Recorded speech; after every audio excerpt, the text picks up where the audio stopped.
Welcome back to another episode of the Blitz the Bookie podcast. I'm Charlie Winkle, joined as always by Anthony Roberts. It is Wednesday, January the 29th, and we are coming off of conference championship weekend. The Eagles put up a 50-burger, and the Chiefs won yet another one-score game and set up a rematch of the Super Bowl that we had just a few years ago. I know this is not the matchup that some people wanted, but I'd argue that this is the matchup that everyone should have wanted. I think we have the two most consistent teams throughout the year. And in my opinion, we have the two best teams playing in the Super Bowl. We have the best running back in the NFL, a top 5 quarterback of all time. We have the best coach in the game, and arguably the best tight end ever. What else could you want? The Buffalo Bills in the Super Bowl. If you're arguing about this matchup, all you want is something different. I've heard I'm not watching the Super Bowl because I don't like the Chiefs, or the Chiefs, they cheat, which I'm sure we'll talk about a little bit. Or, I'm just tired of seeing Kansas City in the Super Bowl. But I'm not on board with all that. I love the matchup, and I think it's going to be an awesome game. We also got some college basketball to talk about today. Kentucky, coming off of a pretty disappointing loss to Vandy, comes back last night, goes to Knoxville, and gets the win over the Vols. Another top 15 win for the Cats. Another early resume builder for Mark Pope. And the Cats get back on track after 2 losses. So we'll talk about some college basketball as well. Before we do all that, guys, thank you all for listening. We appreciate you taking the time out of your day to check us out. Don't forget to like and subscribe on your favorite streaming platforms, and check us out on the Blitz the Bookie Facebook, TikTok, and YouTube pages. So, Anthony, you heard what I thought about the matchup. What do you think about the Super Bowl matchup this year? It's a good matchup. All in all, it's probably two of the best teams. I think the Rams had a shot there against Philly if it didn't snow. I really think the Rams were closer than what people think to making the Super Bowl. But on the other side, it was the Bills or Chiefs. Maybe throw Baltimore in there. That was your 3 best teams. Detroit had an argument, but they just got so beat up. They got beat up. They probably were the best team healthy. I still believe that. Still got a lot of wins with the injuries they got, so they got an argument for it. But I just think the consistency throughout the year was these two teams. Yeah. Right here. Philly did have a small 1 or 2 week little thing going on early in the year when Sirianni was arguing with the fans there. Yeah. But other than that, I think they were pretty consistent all year. It really didn't matter for me who won the game. I had some bets on Buffalo. I made a pretty big bet by my standards. Future about 5 or 6 weeks ago on the Chiefs. So I was kind of covered. I hedged a little bit because the game really didn't matter to me. And that's kind of how I felt about it going into it. I told you all week, Charlie, I was 50-50 on it. I like Philly a lot, but on that game, I just could not really key into who I liked. The game was really close. But I do think Buffalo got a raw deal. And I think Buffalo maybe was a little bit more consistent than Kansas City this year as far as looking good each week. But we got Kansas City. Only had 1 loss all year. They did, but they had a lot of really close games. And I know you win close games because you're a good team, but they played in a little bit easier division. I don't know. They're there. And I do think Kansas City's really good. I told you, I thought their offense was really starting to – that was my issue all year with Kansas City. I like their defense a lot. I love how they can stop the run. I like that. But my issue was their offense was really struggling. Well, about 5-6 weeks ago, I start seeing their offense come alive when I was watching them. And that's kind of when I jumped on board. I was like, man, these guys don't get serious to playoff time. And that's when I made that future bet. All in all, yeah, I like the Super Bowl matchup. It's a good matchup. It's star-studded. You've also got the rematch, and you've also got Andy Reid playing against his former team. You do? Again, in the Super Bowl. So that's a pretty cool angle. And then you got Taylor Swift. T-Swift. That's been Kansas City's most valuable acquisition is Taylor Swift. It has. Look, they call it an entertainment business for a reason. I think there was actually somebody tried to sue the NFL or sue a player, and they couldn't do it because the NFL is considered entertainment. They're definitely an entertainment business. A lot of people that think that there's really some cheating or collusion going on with the NFL and Kansas City, a lot of them think it's got to do with Taylor Swift and the dollars. Look, Taylor brings in money. You know who I argue brings in money? The Dallas Cowboys. So if they're cheating for somebody, why are they not cheating for the Dallas Cowboys? Why have they left the Cowboys in the dumpster for the last 30 years? Because you got to be good enough. If we're going to play ball, we're going to do business together, you got to be good enough to do what I need you to do. You figure they would have tried to pull him out of the dumpster at some point. They had Romo. I mean, I understand now they're probably saying, look, if you want us to pull you out of the dumpster now, you're going to have to get a better quarterback. I get that now, but they did have Romo. I mean, he was good. I seriously think that if they're cheating, if the NFL is seriously cheating, why is it? I get Mahomes as a star, but there's stars all over the NFL, and I would argue that the Dallas Cowboys bring in more money than even the Chiefs now with the way they've been these last few years. The Dallas Cowboys probably still bring in more money. I think what the NFL likes about what Kansas City does for them now, Taylor really brings in the new fan. Look, the NFL has their sports fans, Charlie. They have the people. We've all grown up on sports. We love NFL football, college football. Those people you don't have to work for. They're fiends. But you're always looking to bring on new fans, like the NBA, did with Europe. For the NFL, this was the perfect way to bring in. Now they're trying to get the teeny boppers. Why not? You got everything else. That's what they're getting. Well, I mean, absolutely. I've heard people that don't even know much about football, people I know personally, and now they're making all these comments and they're watching because they feel like they have a person in the game. Taylor's in the game. Hey, Taylor, have you ever seen Taylor Swift concert tickets, Charlie? Oh, yeah, they're ridiculous. The girl's a draw. She makes like $27 billion every concert she does. The money she's making is outrageous. She's going to be on Elon Musk's level here pretty soon. Dude, it's pretty crazy how much money she makes. It is crazy. I could definitely see them wanting to bring in that new fan. That's a fan they've never really been able to reach. Well, let's say this. Mahomes has been a starter for 7 years, and they have been to 7 straight AFC championships. If I'm not mistaken, somebody correct me if I'm wrong. Taylor's only been around for about a year and a half. No, I agree with that. What about those 5 years before that? And that's Were they cheating for him then? No, but it's fatigue is what it is. I think it also Kansas could be City fatigue. The same thing happened with Brady. The same thing's happening now. I think it could be a combination of things. Maybe some of it's not set up and they're not cheating. Maybe a lot of that. But then you add in that combination of what some believe, and I kind of believe that they are cheating. So you got both of those added together, and then the times they weren't cheating, they won it or did really well. And then you get the times where they were able to push them through. A few things line up, and all of a sudden you got the perfect storm. I hope Kansas City fans too much, Charlie. Too many times. Look, I never believed it, Charlie. I joked about it, of course, like we all do. I think there's fatigue with how many times we've questioned them. Some of us that are saying it, we forgot how many times this has happened. This has happened a lot. They always seem to get the big, important calls. They do. They got a lot this week, and we'll get into them. We'll talk about them. But there wasn't just one or two. I thought there was a handful. And I posted one that hasn't really been talked about too much on TikTok. And, man, I did not know that it was that easy to get under the skin of Kansas City Chiefs fans because they're on my ass. And I really wasn't even questioning the actual call in the video that I posted. I was kind of joking around about Hopkins pointing and getting the ref to change his spot, which is what the video looked like, no matter what all the people want to tell me. It's what it looked like. It's probably not what it was, but, a little sarcasm.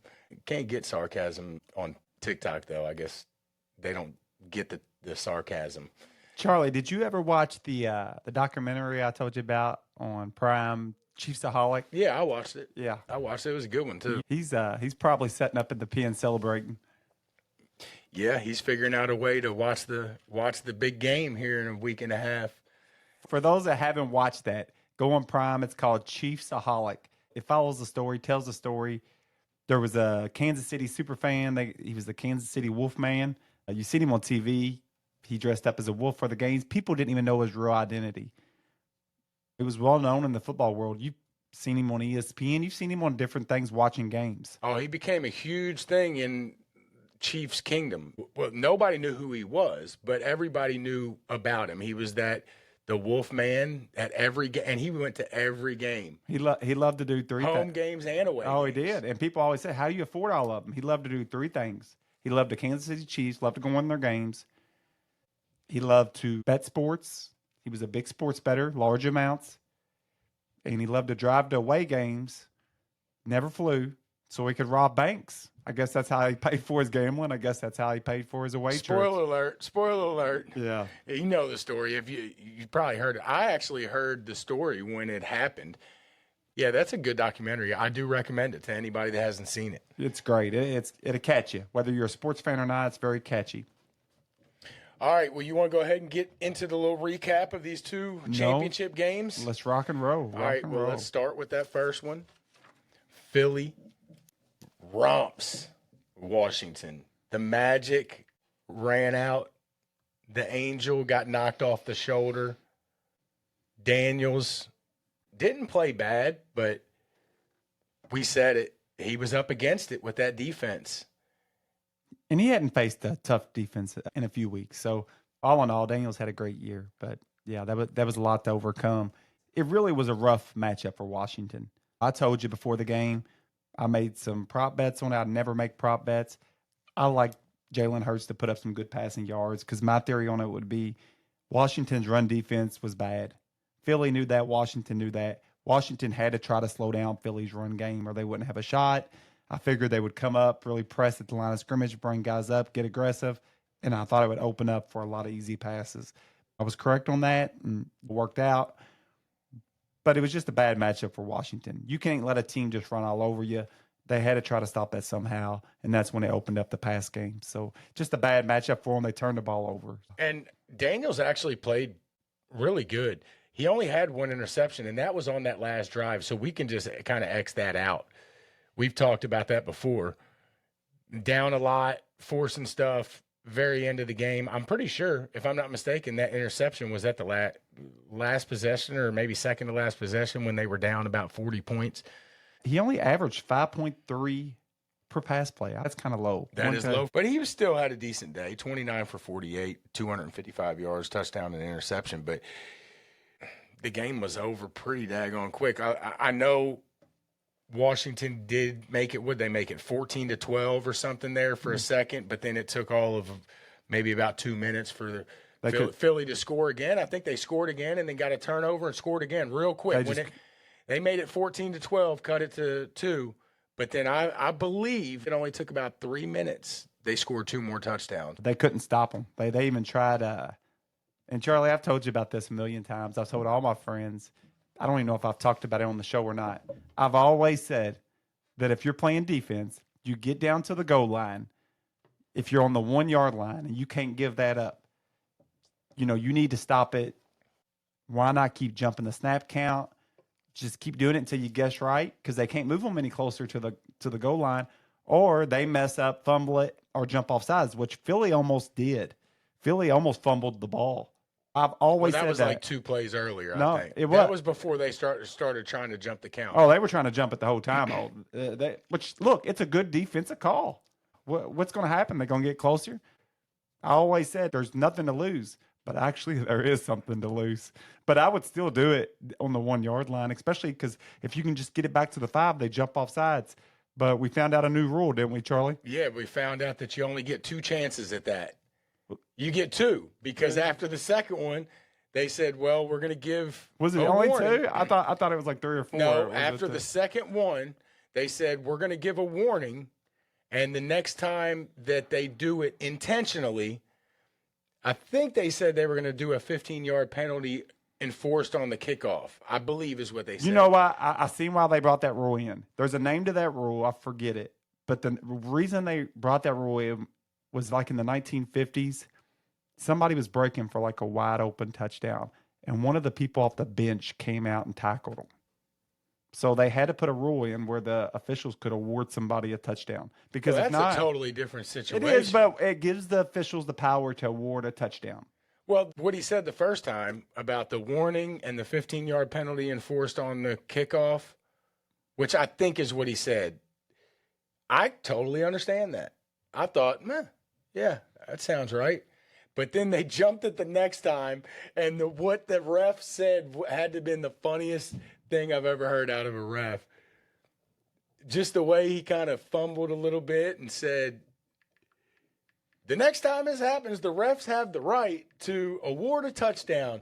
And I'm not going to lie, Anthony, initially, when I first heard that, I thought, he's full of shit. He just made that up. Right off the top of his head, he just made that up. But I'm not dumb enough.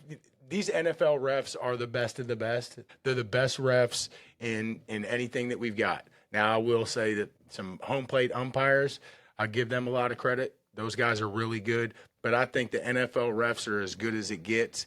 They're not just going to make something up off the fly. I'm sure they would get in serious trouble if they did that. And from what I've heard, it is a rule. And honestly, your idea of jumping the count every time is a great idea. There's no downside. The upside, if they would continue to let you do it every time, the upside is they're going to mess up at some point. Or they might. Yeah, or they'll they fumble might. a snap. It's a great idea, but I still think you do. have to have that rule, though. Yeah, no doubt. And You have to have that rule. I think it does it for, like the play I said. You got to have something to be able to award somebody a touchdown when you need to. I know that sounds silly, but like I said, the guy came off the sidelines to tackle a guy. You can't just give him 2 15-yard penalties. You got to give him the touchdown. There's got to be a rule in place. Well, in that situation, you have to be able to give him a touchdown because I think you you do can on the goal. literally jump off sides every single time, and the game would never end. No, it wouldn't until they messed up. And if you were Until stubborn, they messed and up. if you were stubborn enough, or if the game meant more enough, and you were enough of an ass, and you wanted to disrespect the game, you would just keep doing it until they did Every time. So you have to be they have to be able to do that. It's a good rule. Listen, It I've is. always thought it. But hey, you get 2 chances. Jump that count twice. Well, why did it take this many years? I've said that for years. I guess I'm ahead of the game. Honestly, I've said it to all my friends for years. Dan Quinn, I guess, thinks like me a little bit. For me, it was kind of justifying because it's just there's a few things out there that I've always talked about. Why don't coaches do this? Why don't coaches do that? They did it. There's NFL coaches. They're way better coaches than me. But in game management, I could help them out. Like, hire me, put me in your ear. I could help you out. Some of them NFL coaches, they're horrible, Charlie, in game management. Not all of them. We've seen it, right? We've seen it a lot this year. It's really surprising how bad some of those coaches are in game management. It really is.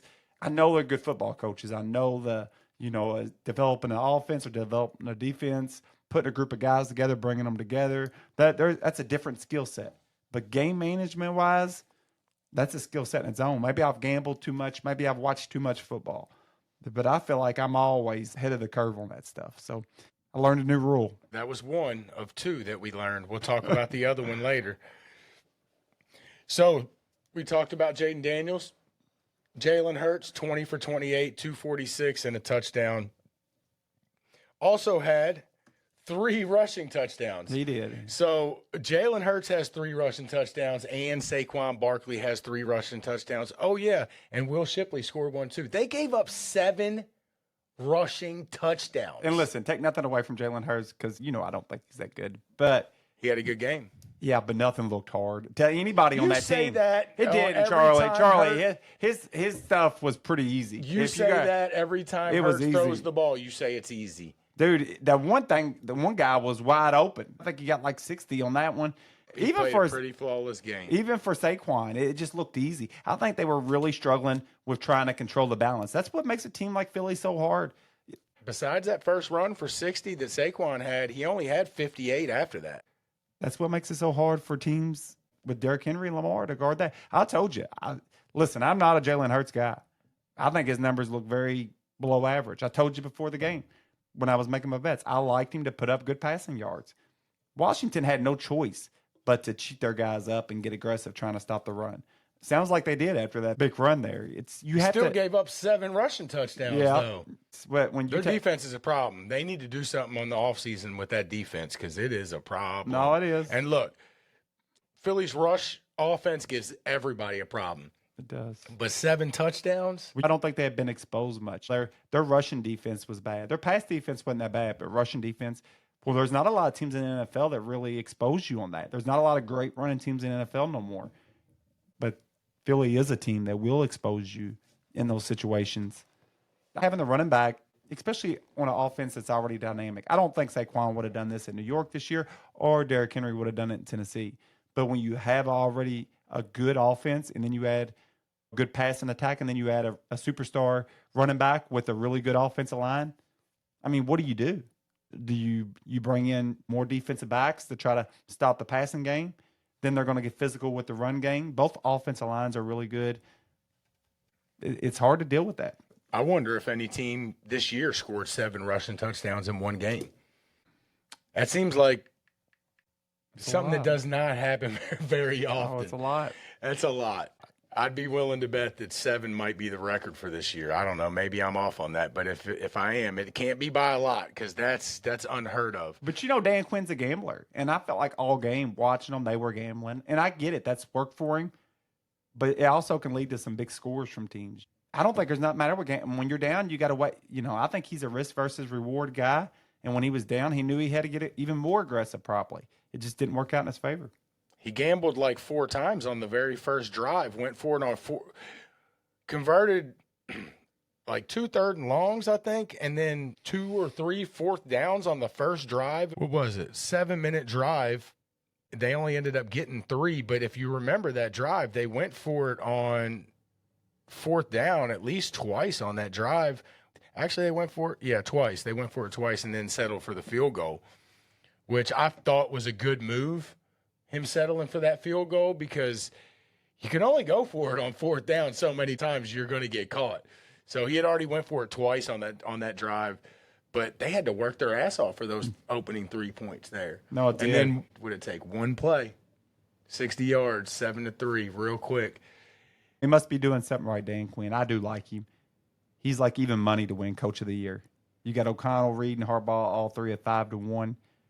Those awards will be ready to be given out pretty soon, but it looks like he is a shoe-in for Coach of the Year, Dan Quinn. Should be. Yeah, I agree with that. Should be. O'Connell has a argument, but he had a better roster going into this year than Dan Quinn. I think Washington's offense is pretty good. I was watching a lot of those receivers.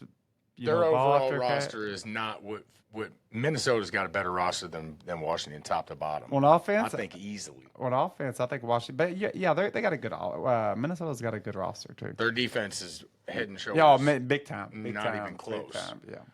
Washington needs to make some changes with their defense coming into next year because they're a good team. I said it early this year. I told you I thought they were a good team, and I thought they were a little bit ahead of schedule, but they ended up a playoff team. Not only a playoff team, they won a couple games, went to the NFC Championship. It just wasn't their time yet. Rookie quarterback. He had a great year. Washington had a great year, and they shore up that defense a little bit. They'll be a threat again next year. I think a big reason for that success this year that's not getting talked about, of course, you get Jaden Daniels talked about, Dan Quinn being talked about, but Cliff Kingsbury, he was the offensive coordinator at Texas Tech. I think he came in the NFL, became a head coach. They said he never liked being a head coach. He didn't like having to be hard on the guys. He was more of a coordinator. He came back this year, but anyhow, from stuff I've read, they say that the design of that offense this year was really impressive. So, I'm going to take their word for it because I don't study Washington like that. But we all know Cliff Kingsbury, the offensive genius he was. He didn't work out as a head coach, but has always been great as a coordinator. So I think we should give a shout-out to him as a maybe top offensive coordinator in football. Yeah, they got a good coaching staff. I love Dan Quinn. I've been saying it since they hired him. He's got the right energy, and I think that the team seems to play for him. No doubt. Watch out for Washington moving forward. We all know how the sophomore slump goes for a lot of these quarterbacks. So we'll see how that plays out. If Daniels don't work out, they always got Mariota on the bench. He loves Mariota. I will say, speaking about awards, it's probably your rookie of the year, I would think. Oh, he is. Is it an NFL rookie of the year, or is it a AFC and an NFC rookie of the year? I'm not sure. I do know. Yeah. If it's AFC, the boy from the Raiders got second, I think. Yeah. That's what I the was tight gonna end say. from Georgia, Bowers. Yeah, Bowers. Yeah. I'm not sure if they do AFC or NFC, but if they won, I think it's Daniels. If they do one of each, those are your two.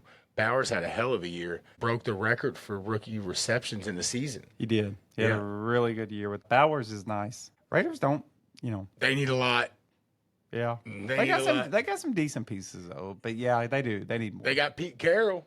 We'll talk about that. We're going to talk about the NFL coaching carousel here in just a bit. But yeah, Pete Carroll to the Raiders. The Raiders. We'll touch on that in a second. So the second game, Buffalo at Kansas City. The game everybody was waiting on. It didn't disappoint. Good game. Did not disappoint. Classic. Came right down to the end again. I'm not going to sit here and blame the refs. I'm not. We've talked about this plenty of times. Trust your eyes, Charlie. I feel like you keep talking yourself out of it because your logic's kind of you got to trust your eyes. Because I don't trust your eyes. Honestly, but what your eyes tell you, the NFL is cheating. But that's because you want to believe that. What your eyes telling you? My eyes are telling me that some stuff looks fishy. Yeah, it just does. There was a handful of close spots that I felt like every single one of them went Kansas City's way. Everybody knows the big one that everybody's been talking about with the tush push.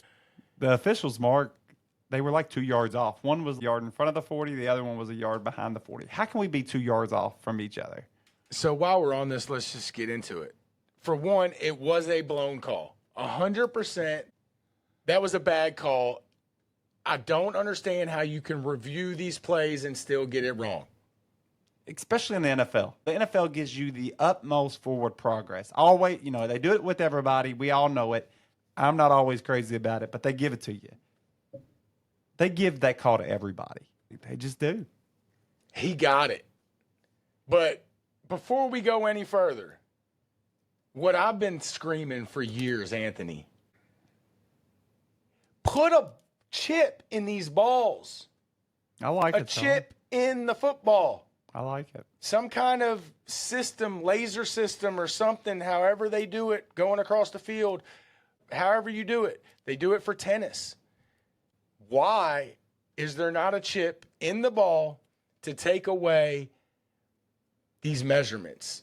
Probably the referees union, I would guess. I don't know. The measurements are almost gone.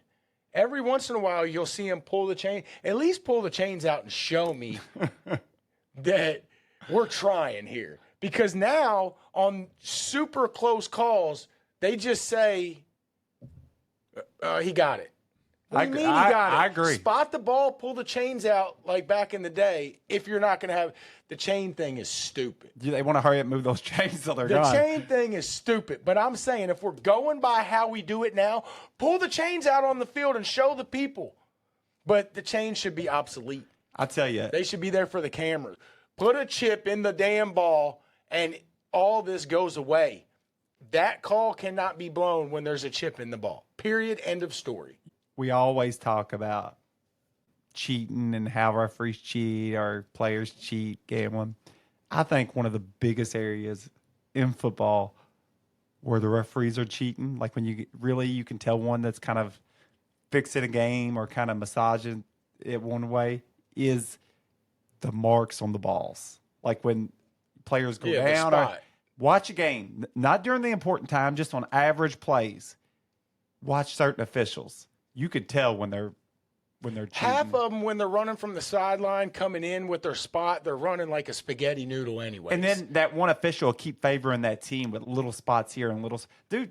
Or you'll see what you saw in the Buffalo-Kansas City game. You'll see one referee from one side of the field coming in with one spot, and then the other referee coming in on the other side with a totally different spot. And they were like 2 yards off, not just one. They were like 2 yards off. The one guy that had the spot for a first down, he could actually see the ball. He was looking at Josh Allen. He could see the location of the ball. That's a rough look. I hate to say calls determine the outcome of a game. Then were some big calls. Or was the other one with the interception. But those were some big calls. That call was huge. It was huge. They were up 2, driving. I'm not saying they score a touchdown, but if they do, they're up 9. You know how good that would have felt? Dude, that was giving Kansas City the ball back. Fourth quarter. That was a huge call. How fast does a baseball come from the pitcher to the catcher? Fast. 100 miles an hour, 95? Yep. You know how fast they hit a tennis ball? Faster than that, like 120. I think the girls. The guys hit like 120 or 130, and they track that ball. Yep. With a computer system or a chip. Eagle Eye. It's called Eagle Eye. And they do it with baseball, and the baseball strike zone is very accurate. And the tennis thing seems to be accurate because they've been using that for at least, don't quote me on this, but tennis has been using that for 15 years. Yep. Not like 2 or 3 years. They have been using that for over a decade, I bet. Yep. I don't think. And you're telling me that the NFL is not doing that. I do not understand how there's not a chip in that ball. It blows my mind. Especially with how much they want to use technology this day and age. I will die on that hill until they get a chip in that ball. I get it. Get rid of these arguments, man. And especially you want to talk about all the gambling and stuff going on, and we got to make sure we're reporting injuries the right way for the gamblers. Well, let's make sure we're getting the calls right for the gamblers. No doubt. How about make sure we're getting the calls right for the players that are playing the game that deserve the right calls. I probably sound like I'm a new school technology. I'm old school, so I do get the human element, and I respect the human element. There's going to be mistakes made. Those mistakes are made on when you throw a penalty for pass interference, and maybe it wasn't. Okay, it was a bad call.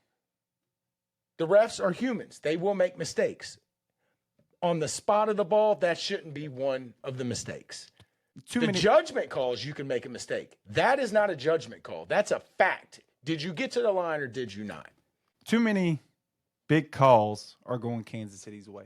Bottom line, too many of the pivotal, super important calls are going Kansas City's way. Look, we all blame the officials sometimes when we lose. It feels good. You lost.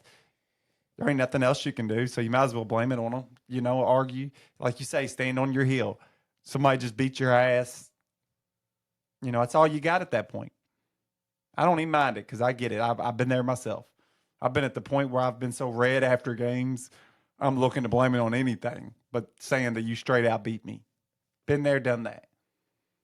But with Kansas City and the situation going on, how many times, time and time again, that they continue to get these really big calls, Charlie? I got to trust my eyes. I always say trust my eyes. I did not think that they were cheating because my mind kept telling me, no, they're not doing that. No, they're, like you said, the arguments you made, I thought they were decent arguments. I kind of thought that myself. But when it continues to happen time and time again, no, I'm not buying it. Well, let's talk about the other rule that we learned. Last play, right before the 2-minute warning in the first half, play ends, and what's the play clock? 40 seconds. There was a half second difference. There was a half second difference between the play clock and getting to the 2-minute warning. It was obvious. And with about 20 to 25 seconds, the announcers even said it on the broadcast. They're going to have to snap the ball.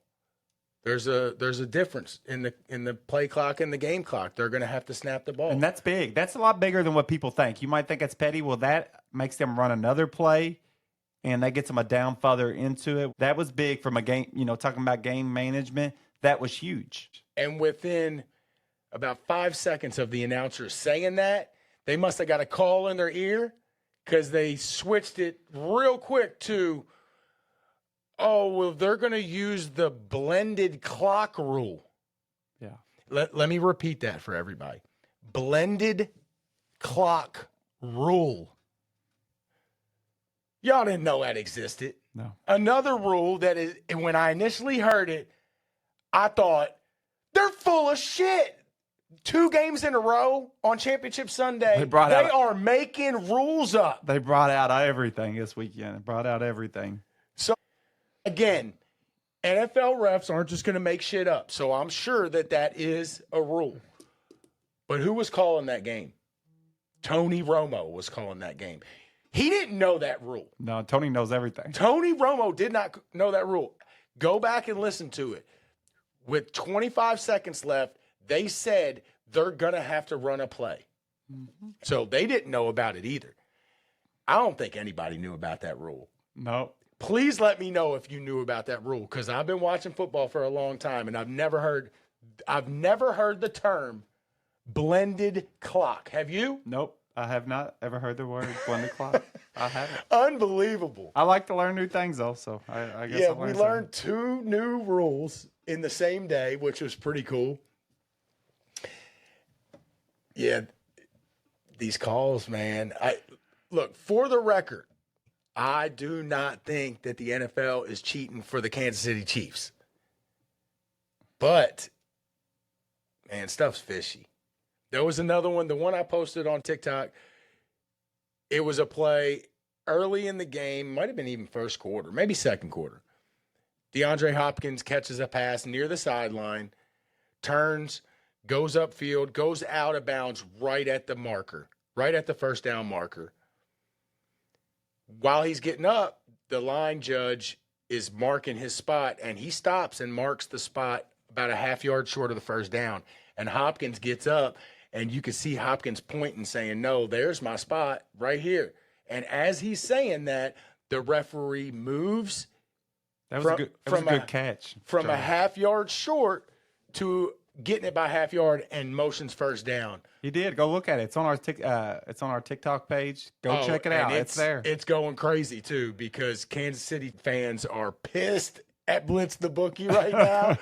So if you are listening, which I'm sure you probably aren't, because you're probably like, I ain't listening to that podcast. But look, if you do, I do not think that Kansas City is cheating. I don't think the NFL is cheating. But it is getting fishy. And for any of you that want to tell me that play wasn't even close, that's what everybody wants to say. That wasn't even close. He got the first down by – it ain't about that. It was. For one, I do think he got the first down, but it wasn't about whether he got the first down or not. It was more about the look. The official made his mark. Not to interrupt you, but the official made his mark. A player comes up protesting. It's there, and then he moves. He did. And another thing people want to say is, well, the ref – never stopped. Yes, he did stop. He stopped, and he had his spot, and then he moved it. So, look, do I think the ref heard Hopkins say, oh, there's my spot? And he said, oh, I'm going to move it for DeAndre Hopkins. No, but the visual does not look good. It just doesn't. Yeah. Let me ask you this. Do you think the NFL puts a filter on, like, NBC or ABC, maybe Tony Romo's bosses, and says, hey, guys, we can't put these officials down all game? Or I guarantee you that they're not allowed to. I guarantee it, because they got that contract. You would lose that contract. We cannot keep bashing we can't play into this. There was a play early in the game where Mahomes fumbled it. Buffalo got it, and they called it back on Buffalo jumping off sides. And he jumped the count. I went back and looked at it. I looked at it a bunch. It's close. Like, you can jump it sometimes and guess it just right. It definitely looks like he moved before everybody else, but it almost looks like he didn't get across there. It was like perfect timing. That's how you blow up plays sometimes. It's super close. And they never showed the replay straight down. And that was early in the game. And at that point, Charlie, I was wondering, is the NFL not wanting them to show things like this? That was for a turnover. I think there's absolutely times where they don't show a replay on purpose because it might have been a bad call by a referee.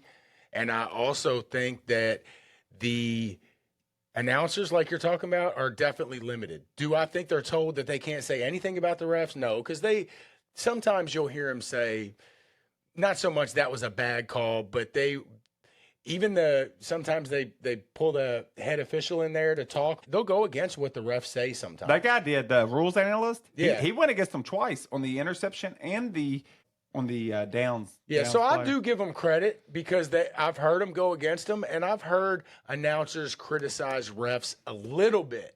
And those guys But they will not go in on them hard. Well, those guys are also very protective over those guys. On calls they're kind of petty, the rules analysts be like, yeah, but that is the rule. And, they'll always protect them in that situation where a call, yeah, it's kind of the rule, but are we calling that when we let all this other stuff go? But like those rules expert on ABC or NBC, they always protect those guys. So I definitely feel like they're pro referee. They're former referees themselves. Yeah. Another thing while we're talking about the calls, on the fourth down tush push, where the controversial bad spot, go look at it. Pre-snap, go look at it. We've all seen it. I think they showed it, right? Yeah, Did they it's show all it? over Yeah. TikTok, yeah. Well, I'm saying, did they show that on the broadcast? I'm not sure. He's I don't think I saw it on the broadcast. I'm not sure. I think I saw it on the internet somewhere. Go look at it. The Kansas City guy was lined up offside. And he's the one that jumped the count, and he's the one that kind of blew the play up. He's the one that got the penetration. Them guys guess a lot of times in those situations because sometimes that's the only way you can stop it. I don't have no problem with guessing, but you got to be lined up on sides. And if you watched it, he was set up not offsides, and then he moved at like the last second and repositioned himself to be offsides clearly for about one full second before the ball was snapped. So there's no excuse. For one, the line judge is standing there looking at it, and two, he moved himself into that position. You should have saw that. Let me ask you this right here, Charlie. And this is just a thought. Does all this controversy about cheating and everything that goes on, does that bring in more viewers for the NFL? Everybody wants to say, I'm going to stop watching, and I'm not watching. Their numbers never go down. I'm just saying, they got their numbers in some office, some room, they're studying them. And I hear all this stuff, well, I'm not going to watch it. One thing I've learned about Americans, and I've talked about it, but Americans, they don't boycott nothing. They do every once in a while, but no, they won't give up nothing. They're not going without. Americans aren't. Not today's. Not like the people of the yesteryears, our great grandparents and stuff that gave up things when our soldiers went and fought at war and brought war bonds and had rations. Americans today don't do that. So when they look at those numbers, because of the cheating, does that bring in like maybe a new viewer they normally wouldn't have? Because maybe somebody ain't a big sports fan, but maybe they like controversy, or maybe they're a conspiracy person, and so maybe it's bringing in new fans for them. I can get with that angle. Yeah, I'll tell you what's not happening. They're not losing viewers. nah. They are not. I've losing learned that viewers. outside of sports, outside of football, people do not stand up for what they believe in if it takes giving something up. It's not even about believing in something. It is about believing in something. No, because 95% of it's like 95% of these people that say, I'm not watching the Super Bowl because I don't like the Chiefs. Or I'm not watching the Super Bowl because the Chiefs are cheating or whatever. 95% of those people are going to watch. I agree. Maybe more. But my thing is, in society today, if you really believe in something and you feel like something's being done justly, or at that point, stand up for what you believe in. Give it up. The only way people are going to stop doing something is if you hit them in the pocket. And the only way to do that is people stand together and boycott whatever issue you're talking about. But today, Americans, we're not giving up nothing. And I'm not talking about one thing specific. I'm talking about a lot of things that I've seen happen over the last 5 or 10 years. They might not like it, but they're not willing to draw a line in the sand and say, you know what? Nah.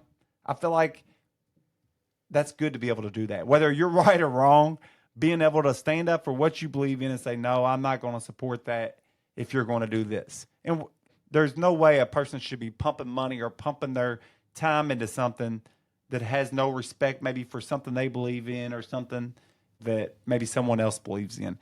All right, so we got caught up a little bit there. Look, Kansas City got it done again. They're back in the Super Bowl again, trying to do what's never been done before. 3 in a row.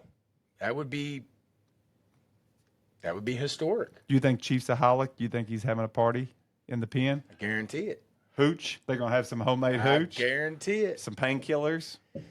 Look, as much as we hate on the Chiefs and have fun with the cheating thing, Anthony, we're watching greatness here. What's going on with the Chiefs the last 3 years, whether you like them or not, I agree with that. Whether you like Patrick Mahomes, I don't think it's, whether you that's like where Taylor Swift or any of the I can get with the whole stuff team that goes on with it. What we are seeing over the last 3 years, especially 3, but Mahomes has been to 7 straight AFC championships, and they're about to try for the 3rd straight Super Bowl. I don't care what you think about it. As a football fan, it's greatness. It is, but and I've learned to respect greatness. But on my, I've told you I've been looking at these advanced analytics and trying to look at them. He is number 3 on my list of not numbers I got, numbers I took off a website on advanced analytics of. He's number 3 on the list of throwing to wide open receivers. I don't give a shit about that. What, I'm talking about 7 years. So it can't be just him then. It can be I liked what you said at first, the whole Kansas City deal. I didn't, Andy Reid, the GM. Who's been there for 7 years? Was him and Andy Reid? Andy Reid, probably the GM. And and who else? Probably the GM, the ownership. There's a lot that goes into it. So there you go. There's your common denominators for the last 7 years. But it's not just him throwing to open receivers this year. Sure. He's one of the top 5 quarterbacks. He could retire right now and be in the Hall of Fame. He'd never had to do anything else. He's in the Hall of Fame right now. I don't think he's super accurate. I don't think he's horrible. He's a good thrower of the ball. Of course he's not horrible. He's been to 7 straight AFC championships. I'm telling you that them advanced analytics. Lamar was one. You could take Goff them was 2. analytics. Okay. When we're talking about a guy that it matters when your guys are wide open. When your guys are wide open for 7 straight years, he's been throwing to wide open receivers. I'm telling you, when I watch Kansas City a lot, I've always said, even before I looked into this, this year, a couple of last years wasn't, but when they had Tyreek and all those guys, I always thought it was a lot of throwing to these guys and letting them work. Now, listen, I'm not saying that's called a well-coached team and a good system. That's right. You blame Tua for having a system. But I'm saying if we're talking about greatness, assets. But if we are talking about greatness, you're talking about greatness. I don't. When I say top 5, I'm not taking that lightly. To me, if top 5, I gotta see you're doing something special that no one else can do. Joe Montana didn't have top 5 numbers. I agree. But he's a top 5 quarterback. Maybe.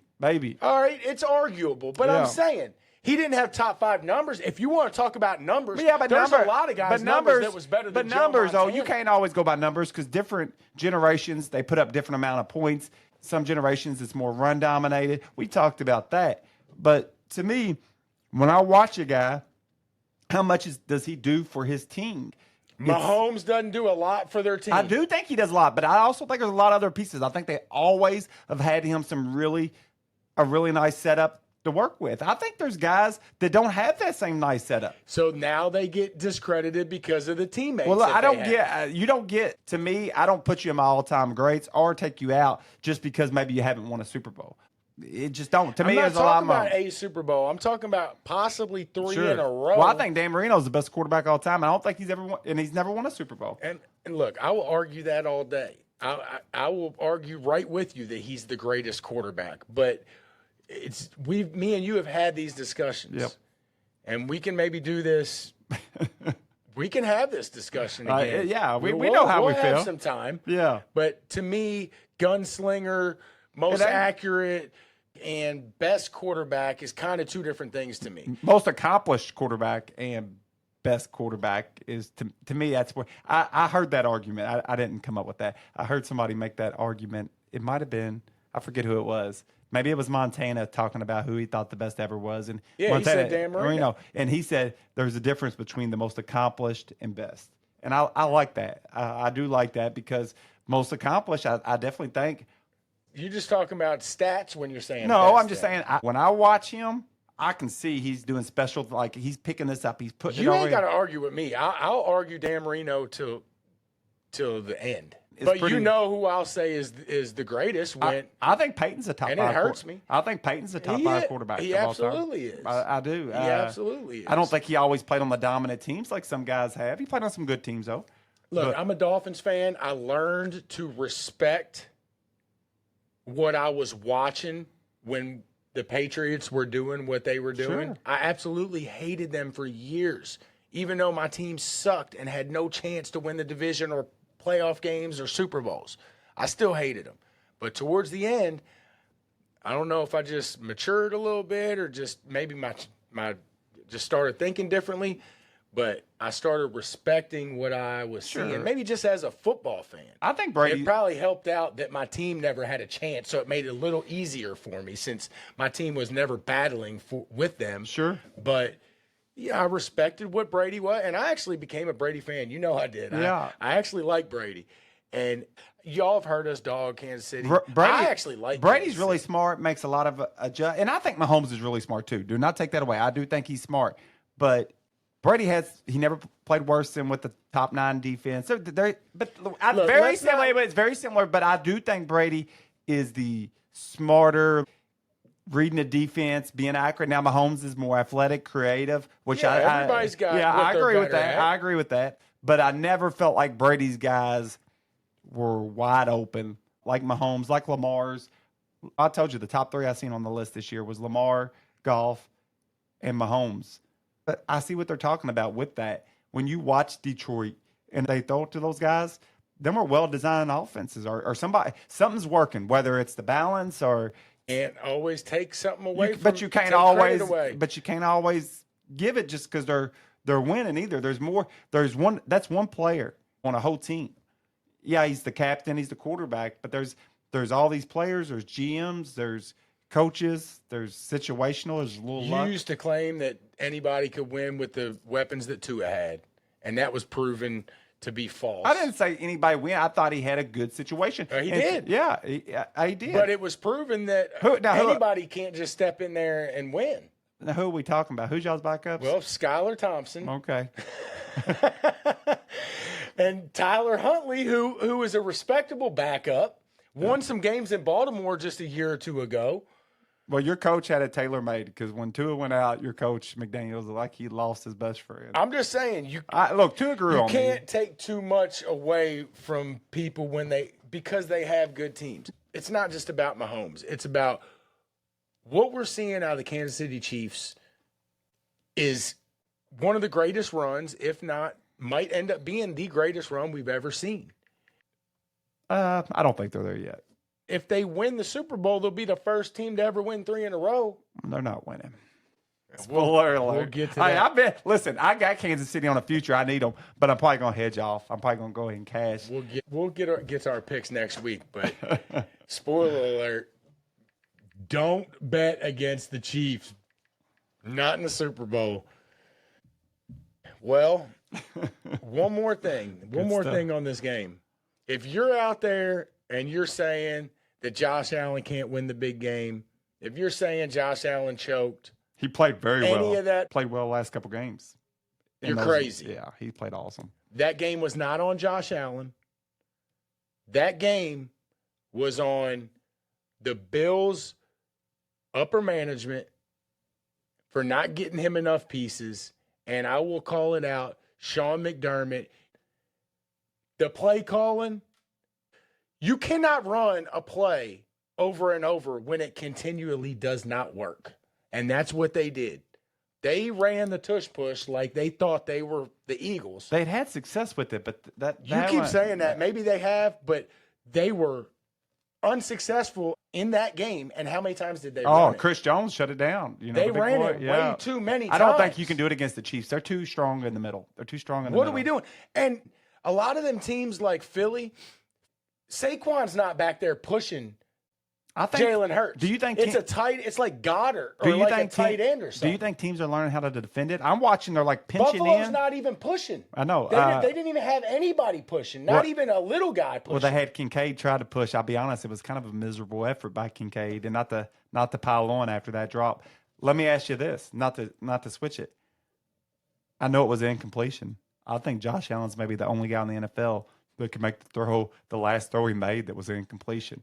I had somebody text me as soon as that play happened and said Josh Allen sucked. So you got to have a strong arm. They were being sarcastic, but I'm sure there's a lot of people out there that are saying he choked. That play right there, that's hard. Put a timer on the rush. He's fading away. One, that was the quickest rush he saw all day. 2 guys running untouched on the biggest play of the game. The whole team, it felt like. But those 2 were untouched, and they were, he had to bail out as soon as he touched the ball. And he was falling backwards as he threw and had to throw it a pretty good amount of way. I couldn't believe. No turnovers. He had no turnovers once again, how he's protecting the ball. No. Look, the guy played awesome. How am I a Dolphins fan? Ended up cheering for Tom Brady. And this past weekend, I was cheering for the Bills. You know why? Because I like Josh Allen a lot. No, he's good, man. It's the only way I would cheer for the Bills. Because I don't dislike Kansas City. I really don't. But I was cheering for Buffalo, man. I was thinking, how the hell was I sitting there cheering so hard, too, for the Bills? You know, I got 3 guys I like. 3 pros and 1 college guy. I like my quarterbacks. Josh Allen's right there. I'm a Bengals fan, though, and I like Joey B. He's playing my favorite. But it's him, Stafford, Allen, and in college, I like DJ Lagway out of Florida, the freshman. So he's my new guy. But them were my guys, man. Them the ones I like. They're all stud quarterbacks. So don't come after Josh Allen because that game was not on Josh Allen. It wasn't. Not at all. I love the Super Bowl matchup. I think it's going to be a great game. Philly dropped a 50 burger, dude. Yeah. They're going to put up some points. I like this to be a high-scoring game. See, I'm opposite. We've talked about it. We've discussed it. I think it's going to be a low-scoring game. So we'll talk about that next week, though. Yep. When you were a kid, thinking about Kansas City, what's the number one thing that comes to your mind? Mine's a little different probably than everybody else. For me, Derek Thomas a little bit. Love Derek. One of my favorite players of all time. He played at Alabama, didn't he? I think he played at Alabama. And they had Christian Okoye, too. The Nigerian Nightmare. Yeah. I always think of Christian Okoye playing Tecmo Bowl, him coming through and slamming that ball after he get a touchdown, the little generic graphics they had. Love them 2 guys. That was Super Tecmo Bowl. All right, well, before... Do you remember on Super Tecmo Bowl when the cheerleader was dancing and then her little skirt would pop up? And for a kid, man, that was kind of risque. That's funny. You remember that? I do remember that. Before we talk about some college basketball, coaching carousel in the NFL. I think the first ones that kind of fell into place was Vrabel to New England. That was maybe a week or 2 ago. I like Vrabel. Perfect hire. I like him. Another former player, though, right? Yep. They went from Mayo to Vrabel. I hope they give Vrabel more than 1 year. Listen, they will. He's the right guy. I don't like Mayo. To me, it wasn't a good hire originally. But if you're going to hire somebody, I say this all the time, not unless he does something that was ethically not correct or just, bad leadership top to bottom. If he's good enough to hire, then give a guy 2 or 3 years. He made a big decision to become your head coach. It changes his life, decisions from there. I know he's compensated, but he might not get another head coaching chance. Wait, 1 year? Especially when he's one of your guys. Yeah. How do you do that to one of your guys? I don't like it. I don't like the quick fires. You know that. But I love Vrabel to New England. Yeah, I do too. I hope he loses a bunch of games, but I do think that's a good fit. Next, I think was probably Ben Johnson. Ben Johnson. Strong hire. Jump ship to a division team. Mm-hmm. He's a new guy, coach of the Bears. He is. He's a guy that has been with Detroit, offensive coordinator this year. That offense that got off all those wide open receivers I was talking about a second ago. He had worked his way up through the Detroit organization. He didn't jump team to team. I think he started with Detroit in 2018. He came in as a quality control guy to a tight ends coach to a passing game coordinator to an OC last couple years. I like a guy that stays with the one organization, works his way up through that organization. I think that's a strong hire by Chicago. I like Caleb. I like some things they got going on up Chicago. I think that's a good fit. I like that hire too. I think anybody would. He was probably the most sought-after assistant for this round of new head coaches. So I think the Bears love it. And I guarantee you their fans love it. They need a change. They need somebody to come in. That's a good They've hire, already man. got them a good young quarterback, a lot of good young players. But they need a coach. They got And one. hopefully they got him one there. Let's see here.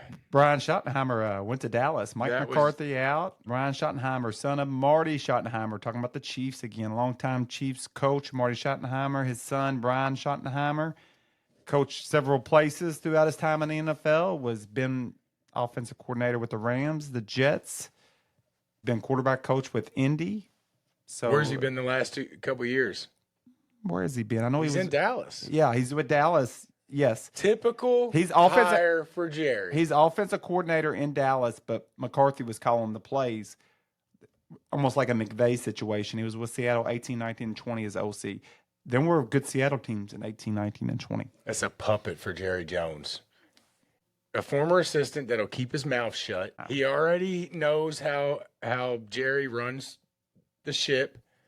He'll keep his mouth shut, and Jerry will be happy. Maybe like they'll start winning. Somebody listens to Jerry. Jerry's smart, Terrible dude. hire. Dude, Jerry does not get the credit. Jerry ain't as dumb as everybody thinks he is. The guy's a world-class business guy. He's not no dummy. He's not a wild ass. He needs You're to gonna get see his the hand. Cowboys. He needs to get his hand out of the personnel. It's real simple. Get your hand out of the personnel. Terrible hire. I'm calling it right now. If I owned a team like Jerry Jones, I was a successful businessman. I was still making money doing it. I'd run my team too. I'd probably coach my own team. I'd be the coach. I would love to see Jerry. What about if he fires somebody for like the last 3 games? He says, "Hell with it." He brings us. I mean, he owns the team, right? Surprised he hasn't tried that. Dude, shit. he owns the team. So, But you know, they say I've heard people say. I think it was Colin Coward. I heard a couple people say the guy actually makes pretty like sharp.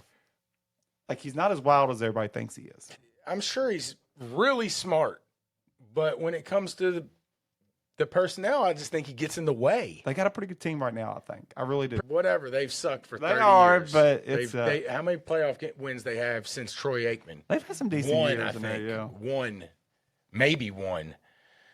Jets picked up Aaron Glenn. Aaron Glenn used to play for the Jets there for a little bit. Get ready for the ride. The Jets are the Jets. I hate it for Aaron Glenn because he's about to lose a ton of games. But actually, not really, because another division team for me. Jacksonville gets the most awkward coach in the history of coaches. Duval. God. That was the corniest thing that I've ever heard. When I first heard it, Anthony, the very first time I heard it, I thought it was fake. I feel bad. You ever feel bad for somebody because they embarrassed themselves? I feel bad for him. Isn't it just not? I didn't feel bad for him. I felt cringy, like awkward. Dude, You know how when you watch something and you just like, oh man, I can't watch this. And then he just kind of turned his head sideways, had a little big smile. I was like, oh. He thought he was going to nail that too. He- And hey, He thinks he did. He thinks Anthony, he let's did. let's talk for real. What is the chances that he practiced that in front of the mirror? Probably a lot. Real high. You know he He did not just wing that first Duval. no. He practiced that, and that's all he could do. That's he practiced like saying it like 5 different ways. And that's what he comes out there and says. Duval. You just gotta see him say it too. If you haven't seen it, go check it out. The way his facial expression, his body language. Oh, His his left eyebrow comes up, and then at the end of it, his right eyebrow comes up. It's crazy. he practiced that. He is so awkward. I don't even know how he got through the interview process. 1 year in the NFL. We know him because he was an OC at Kentucky. Look, I wasn't a big fan, but look, he went and did his thing in Tampa this year. But 1 year as OC and he got a head coaching job. The year before, he literally had to take a break from coaching during the season because he had a heart attack from stress. Yeah, he said he was stressed out and had some complications. I think he was out for a couple weeks. Did they not ask him that in the interview? They not talk to him about that in the interview? I don't know, but just seeing his awkwardness, he was our offensive coordinator 2 separate years. I guess I had never heard him talk because I did not know that he was that awkward. I thought he was kind of like a country guy. I know he was from up north, but kind of like an outdoorsman. They say he's not loyal at all. He'll tell you one thing and do another. He's already proven that twice. Yeah. Actually, twice with Kentucky, and he proved it with the Bucks. He told the Bucks he was re-signing with them, and then he ghosted them for the next 24 hours, and the Bucks find out he's in Jacksonville. So, listen, I understand coaches having to do what's best for them, but there's a right way and a wrong way to do it.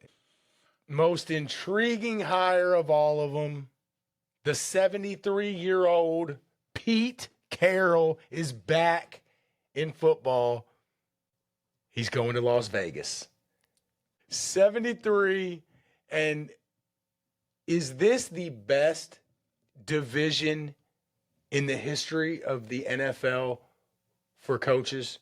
Do you know the 4 coaches now in that division? Andy Reid, the Denver Sean Payton, and Raiders, Harbaugh, Carroll, and Carroll. Yeah. Yeah, it is. It is. It is. Has there ever been a division with 4 better coaches it is. ever in the history of the NFL?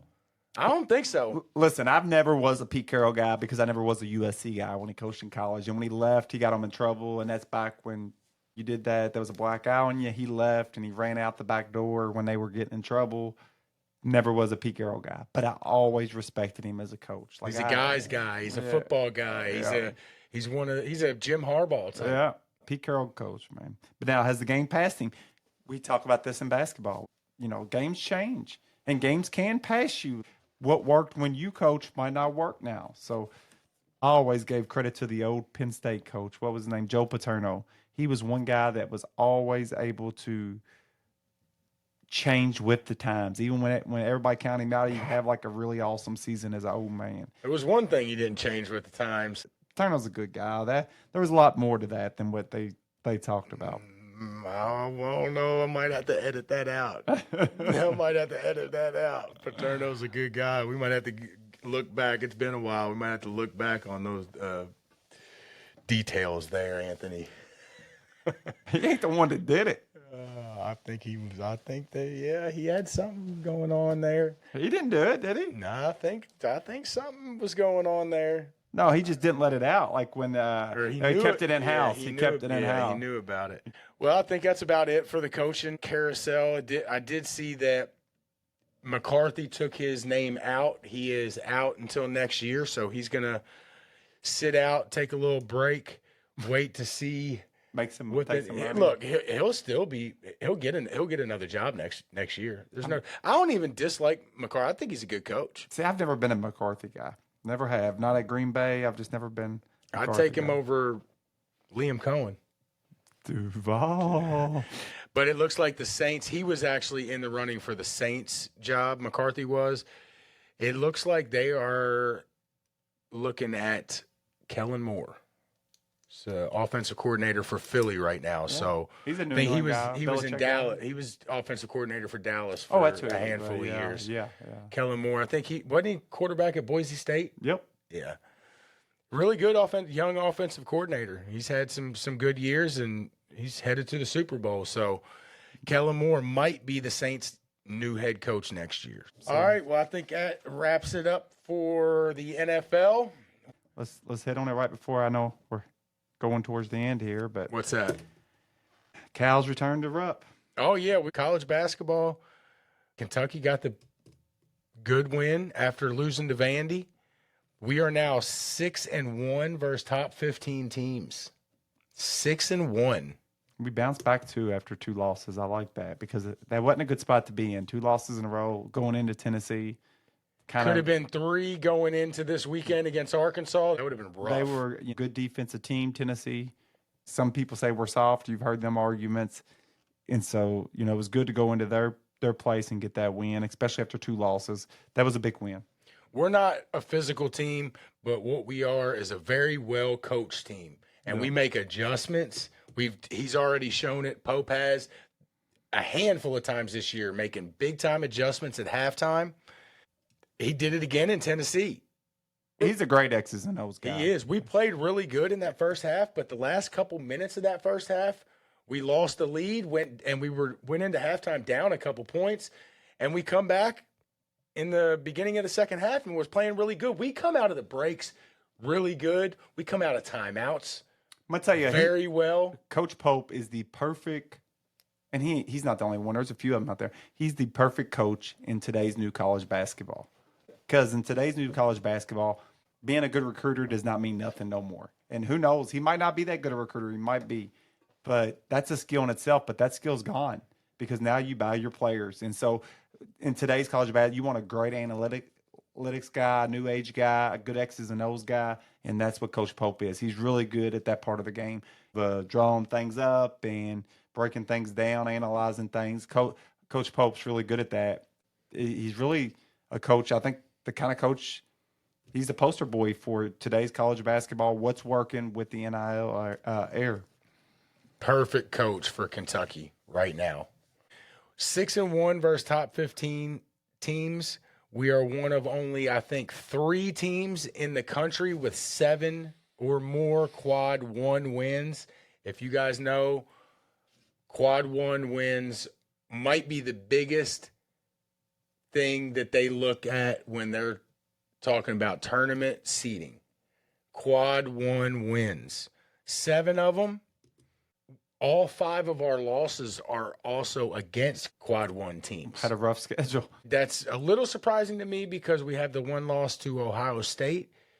But unless I read it wrong, Ohio State is in that quad 1. And 8 of our 12 remaining games, Anthony, are quad 1 games. SEC's rough.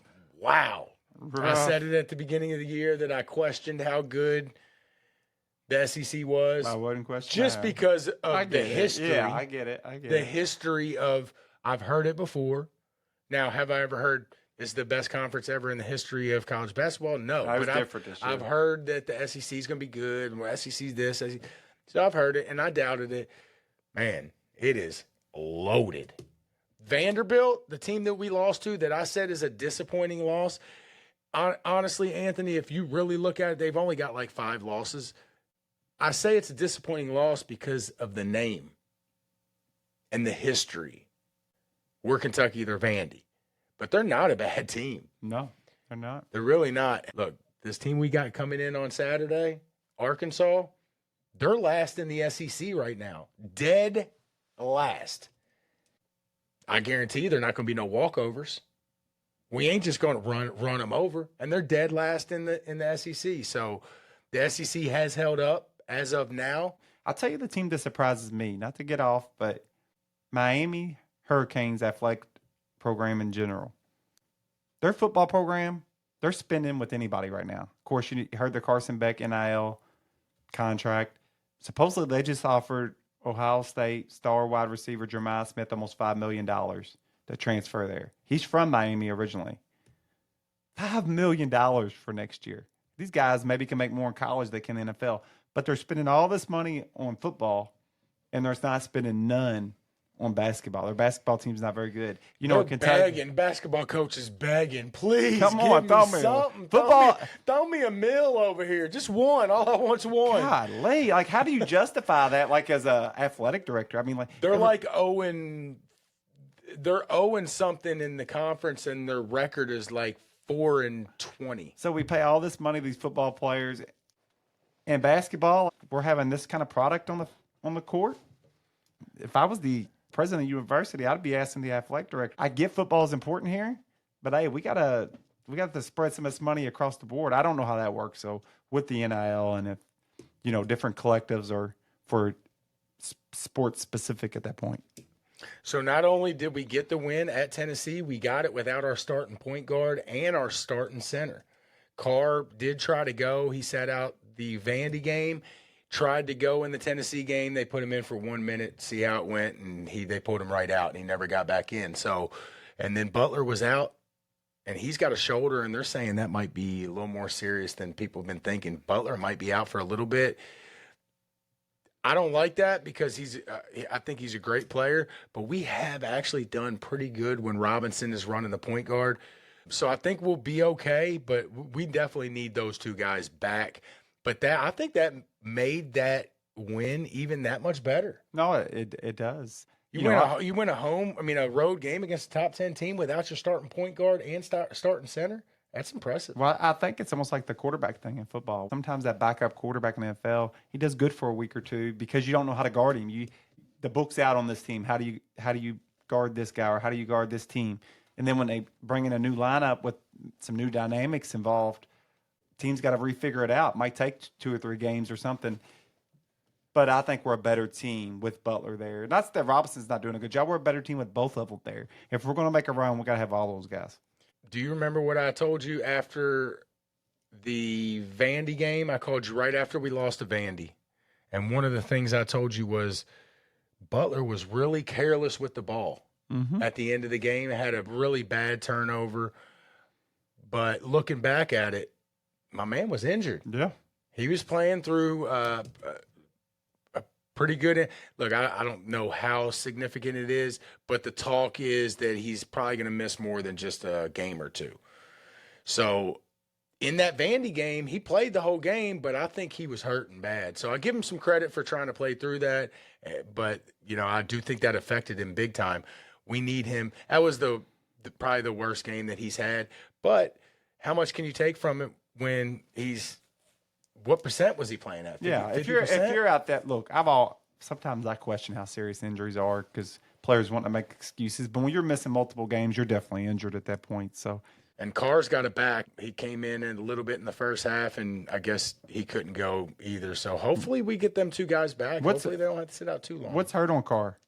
He's got it back. He looks like he gets a bad back. Kind of. Does he not look like he gets a bad back a little bit when you look at him? You're like, he kind of looks like a normal guy, like not even like a high-level athlete. You're like you'd hang out just with the guys up at the beer joint or, pizza place. He don't like no world-class athlete. Like he got a bad back a little bit. He's a baller. He's a baller. He is. I give some props to Otega Owe. He takes over the game. When he decides to put his head down and go to the rack, he can almost take anybody to the rack. He can get to the rim pretty much anytime he wants. And he did that for about a 7-minute stretch in that Vandy game. I thought he was going to single-handedly bring us back. He did, actually, and then we kind of blew it there with about 3 minutes left in the game. But Otega Owe, I'm glad we got him because he's about the only one we got on our team that really can get his buckets when he wants. You know who I think about when you say a Kentucky basketball player taking it to the rack? I go back to my childhood, and I think about Turner Burner, Wayne Turner. He wasn't a good shooter, but the guy could get to the rack. Wayne Turner had the sideways shot. He could not sideways shoot. Jump shot. His jump shot spun to the side. You You remember that? It was better than Rondo's, but it wasn't much better. It might not have been as good. Yeah, Charlie's saying it might not have been. I don't know. He had it down. Remember he turned it sideways? He did. No, they were both bad. But Remember he turned it sideways? He got it working for a while, though. He got it working for a while. Wayne Turner was the man. If he had him and Rondo, I've always said if Rondo had a jump shot, he might have went down as one of the NBA greatest players ever. I think his defense, his speed, his IQ, he just didn't have a jump shot. Them guys were literally playing 4 feet off from him. But his passing ability, same thing for Wayne Turner. He could get to the rim on anybody. He just couldn't shoot. When the ability to shoot makes him have to come out and guard you a little bit. But when you can't shoot, they're going to give you a 3 or 4 step head start so they can stay in front of you. Speaking of shooting, Brea needs to shoot more. He's like second in the country in 3-point percentage, but way down in attempts. He had 18 or 20 last night against Tennessee. It was actually a quiet 18 or 20, but him and Jackson Robinson both played good last night. And props to the Kentucky boy. Is it Noah? Look, he does not fill the stat sheet yet, but he's been playing a little bit these last few games, and my man plays harder than anybody on the court. I know that. You can kind of see it, man. He's all over the place. Not the best defender, but I'll tell you what, he tries hard. He tries hard. Reminds me of Richie Farmer. He's actually been getting more time than the Travis Perry kid, and Perry was all-time leading scorer in Kentucky high school basketball history. So this Noah kid is obviously putting in work. I think Perry's more of a catch-and-shoot guy, and it seems like this Noah kid's more of kind of maybe like a garbage guy. Got Does a it little all. Pelfrey Feldhouse in him. Yeah, he does. So Cal's coming back. The highly anticipated game that everybody has marked on their calendar since Cal left. I hope I don't think they will. And I'm going to say it. I don't think they will, but I will not be surprised if they do. I hope they don't boo him. There will be people that boo. There's also going to be people that cheer. And there's, probably going to be people that just sit on their hands. You know how I feel. He's carried himself well here. Brought excitement back to Kentucky basketball. Had a lot of very exciting years. A lot of good times. Yeah, the end, it got a little rough there, but he carried himself well. He kind of did us a favor by leaving. He had us, He absolutely did. He did. I mean, we can joke about it, but seriously, he could have rolled that contract out. He could have negotiated big money out of that contract. He agrees or we agree or don't agree with him. I almost feel like he took the high road when he did that because I do feel like he cared about the fans. Well, let's not forget that he sat there and him and Mitch made a spectacle of their little press conference, or not press conference, but their little video that they made just a day or two earlier. And he said he was coming back, and the next day he was in Arkansas breaching his contract. But you got to do that, I think, look, those coaching No, changes, you don't have to do that. I think those coaching, we've talked about it. He was trying to leverage himself for more money at Kentucky. And that's what everybody does. Everybody does it. Stoops does it. Every already coach had a lifetime contract. I know, but he already had the worst contract since Deshaun Watson. I know, but I think some coaches, when they get put in that situation, they use that leverage, Charlie. It happens in all sports. And then maybe it wasn't even him using the leverage. Maybe he wanted to feel appreciated. Maybe he wasn't feeling appreciated. I do feel like a lot of Kentucky fans didn't appreciate what he did. And, yeah, there was some that, it was just they were ready for change. And I think it's fair. But there were some that just freaking asses from the get-go. They're the same ones that are not mutually exclusive, though. I can love Cal and what he did and also say it was time to go. But you can respect him? I do. Okay. There's a lot of people that don't. I can also hope that he loses every single game and still respect him. See, I don't get that part. What do you mean? He's a coach in our conference. Yeah, but I know you're bringing that argument up. Why would I want him to win? Yeah, but I don't think a lot of people. If you're telling the truth, and I'm not saying you're not, but because he's in the conference, I think there's so many people that I know and have seen him talk to that want him to lose because they want Cal to lose, not because he's in the conference. And I don't agree with it. I'll be honest. I don't agree with it. If he would have went to Arizona State this first year, I would have absolutely cheered for him to lose every single game. See, I wouldn't have. Now, after the first year, probably halfway through the year, I probably wouldn't even have cared anymore. The fact that he's in the conference, until he's out of the SEC, I will cheer for him to lose every single game.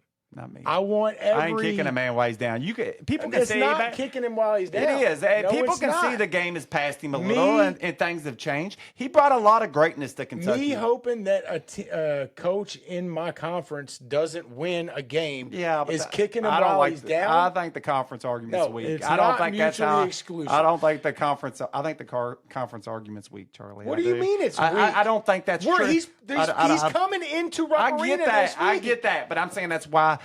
I think it's weak in a sense that's why people are actually decided. Okay, to do I that. agree, but I agree he decided, but there was reasons behind it. Okay, but to say that it's about the conference, I just feel like 90% of Kentucky fans want him to lose. The ones that do want him to lose of that bunch, they want him to lose. They don't care what conference he plays in. And there's some people like that, but I think it was a big majority of that group. I think there's a lot of people that support Cal. I don't think the big percentage of people did not just forget about 2010 through 2018. Charlie, I knew a lot of people that wasn't even giving him credit then. Oh, the one and done, it ruined Kentucky back. Everybody was doing it. Kay was doing it. Kay copied him. Cal innovated it. It was working at the time. They can say what they want. They were enjoying them wins. I know, but now we have now you got a guy that's probably getting towards the end of his career. The game's starting to pass him by. Things have changed, okay? The guy can coach. He could coach back then, argue with anybody who wants to argue. But the game has changed. Okay, there's a lot of dynamics that have changed. The style of basketball has changed. The way it's being called has changed. And yes, the game is starting to pass him by a little bit. I think anybody Not a can see little that. bit. Okay, maybe it is, but I'm not going lot. to. I'm not going to kick a guy while he's down, dude. It's not somebody that's been good to me, carried himself well, and won lots of games. No way, no way. I don't like it. I don't like it. I just don't. That's not who I am.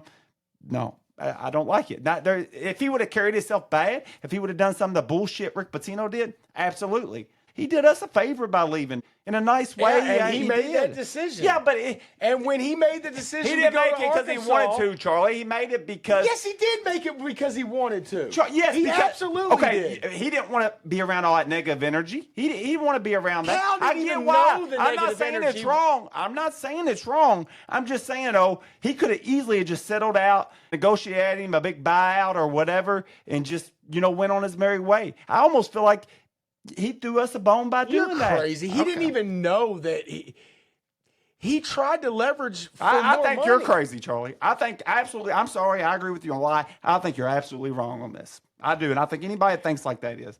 There is no reason to hate the guy. He's done nothing. Did I say I've actually said a million times that I love Cal? Yeah, but I did not say that I hated Cal by any means ever. Yeah, but I you're supported saying Cal more than 90% of the people did. I supported him longer than 90% of the people. I don't understand why anybody would want him to lose. The I didn't conference give up argument until after the Oakland loss. Okay. Most people gave up after the St. Peter's loss 3 years prior. Sure. But I'm not going to pretend that after the St. Peter's loss that I watched it happen. Sure. That don't make we it no didn't different. follow that up with 2 more bad years. I watched a lot of great basketball And under Cal too. I did too. But again, it's And he not, took our program when it was in the shit house and brought us to the penthouse instantly. Okay, he did. And then for the last 4 years, look at our record No versus doubt. top teams. Look at our record versus SEC teams. Sure. Look at our record in the SEC tournament. Look They at our weren't record horrible in years. The NCAA Last- tournament. the last no, year- they were horrible. The last our year- record versus top like 25 I'm not saying teams. that. I'm saying that the last year's teams, I heard you could tell he was trying to change, trying to go to offense, bringing in transfers. That team was a really good ball team. They just caught a hot shooting guy. Everybody loved that team the last year he was here. All the people I talked to, they loved that team.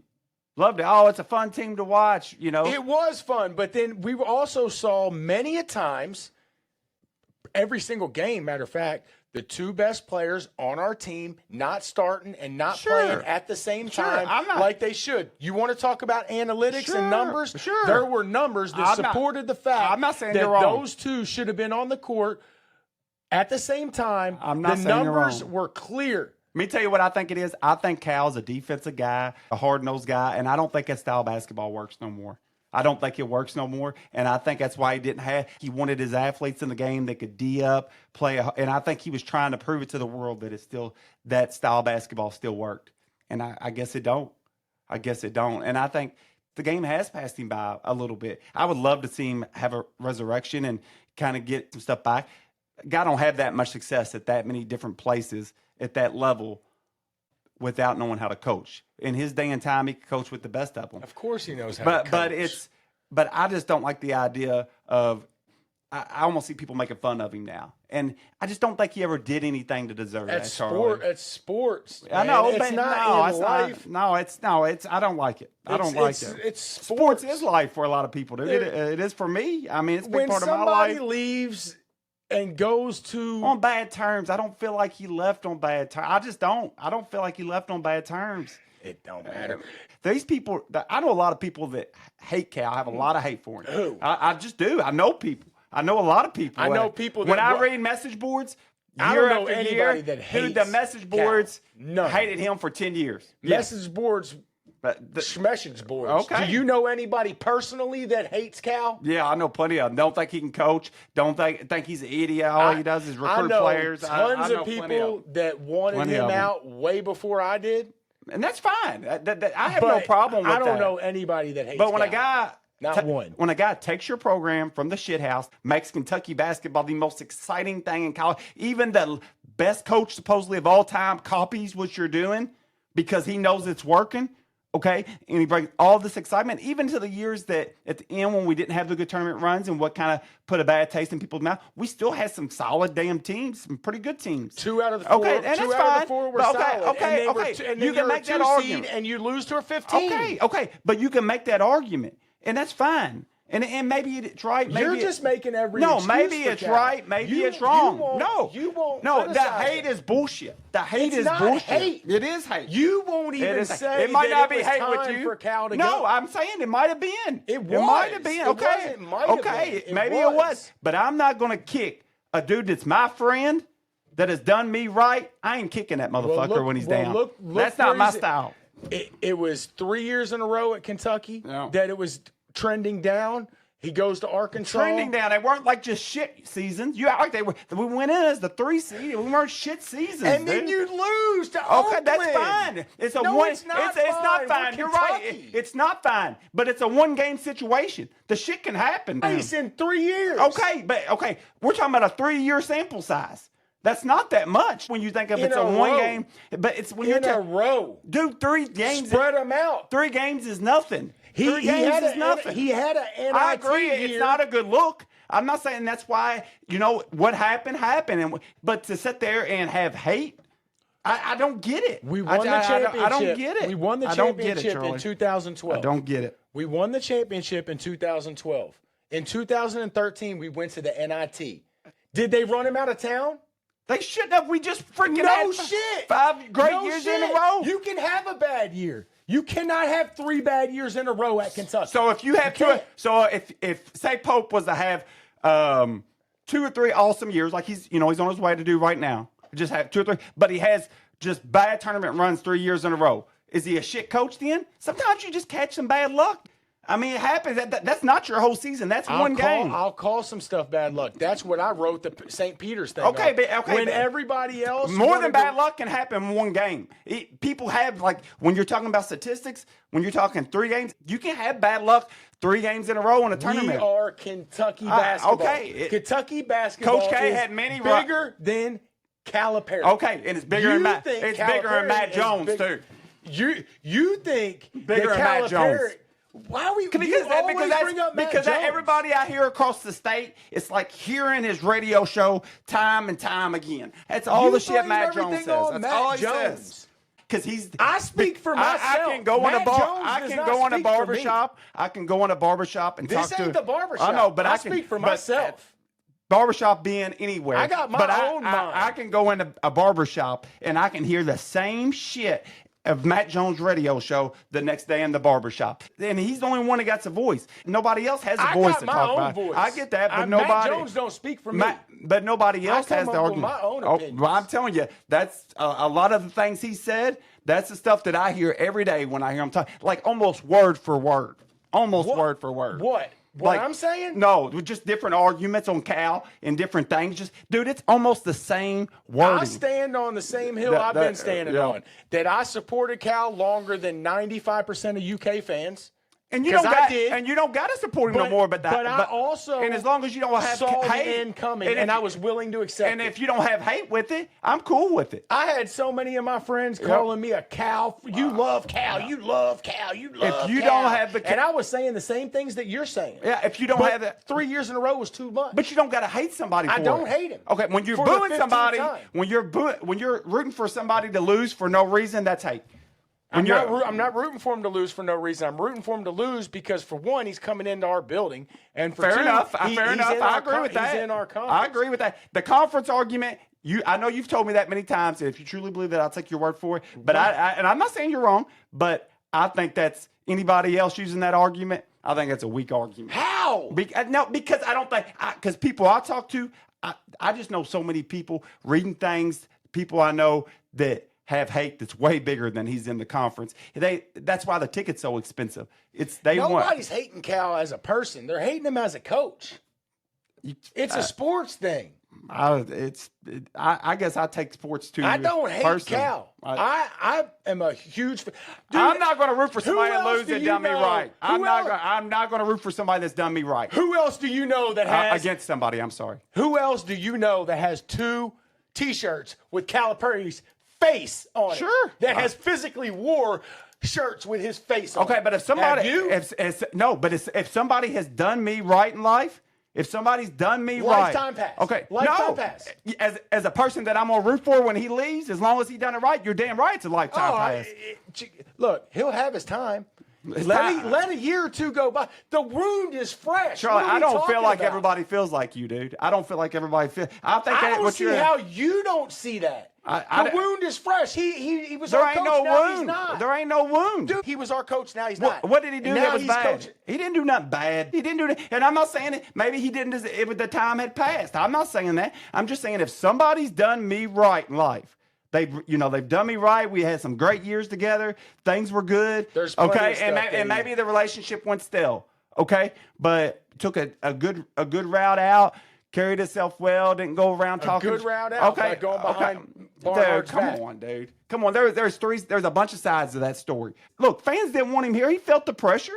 He felt it. Okay, he did us a favor by doing that, Charlie. He had no clue how people really felt. Well, maybe he didn't. Maybe that's because he really thought people didn't feel that. Maybe he wanted to believe. Okay, you can say.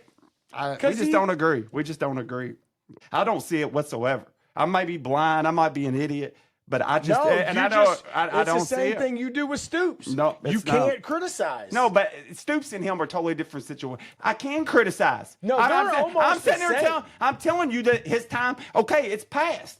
But if somebody has done me right, we've won, we've had good years. But let me tell you what our fans do. They love Benedict Arnold that comes back in our building after he shit on our face, and then they love him. Because fans are fake. You hate fans Rick are fake. Pitino. Yes, I hate Rick Pitino, but love Calipari? Absolutely. You're crazy, Charlie. You're crazy. So why do you hate Pitino? Because when I'm done dating you, or if I get a divorce, I'll make this argument. Because he went to a rival? He went to the rival. Oh, my goodness. He could have went anywhere else. Charlie, your arguments are weak on this. They're weak. You're crazy. They're weak. So you're taking... They're weak.